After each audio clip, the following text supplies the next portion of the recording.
තෙරුවන් සරණයි. පින්බර පොහෝ දිනයක් වේවා.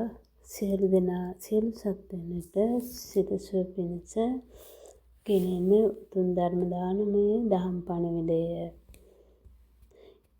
ඉල් පොහොය දින වැදගත්කම. මෛත්‍රී බෝධිසතුන් විවරණ ලැබීම. ප්‍රථම ධර්මදූත ධර්ම ප්‍රචාරණයේ ආරම්භීම. උරුවෙල් දනව්වට වැඩම වීම. තුන්බෑ ජටිල දමනය. සැරියුත් මහරහතන් වහන්සේගේ පිරිනිවීම. පසු වස් පවාරණය. කඨින චීවර පූජා කළ හැකි අවසාන පොහෝ දිනය වීම. ඉල් පොහොය දිනය ලෝකවාසී සියලුම දෙනාට ඉතාම වැදගත් පොහොය දිනයකි. මෙම පොහොය දිනයේදී සිදු වූ ඉතාමත් වැදගත් කරුණක් නම් මතු බුදු වීමට පෙරුම් දම් පුරමින් සිටින මෛත්‍රී බෝසතාණන් ගෞතම බුදුරජාණන් වහන්සේ වෙතින් නියත විවරණ ලද්දේ ඉල් පොහෝ දිනක වීමය.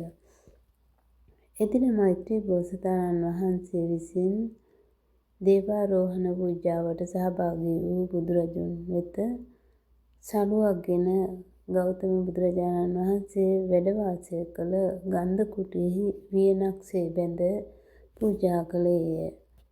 මෙම අවස්ථාවේ ගෞතම බුදුරජාණන් වහන්සේ වෙතින් මෛත්‍රී බෝසතාණන් වහන්සේ වෙත මතු බුදු වීමට විවරණ ලැබිය.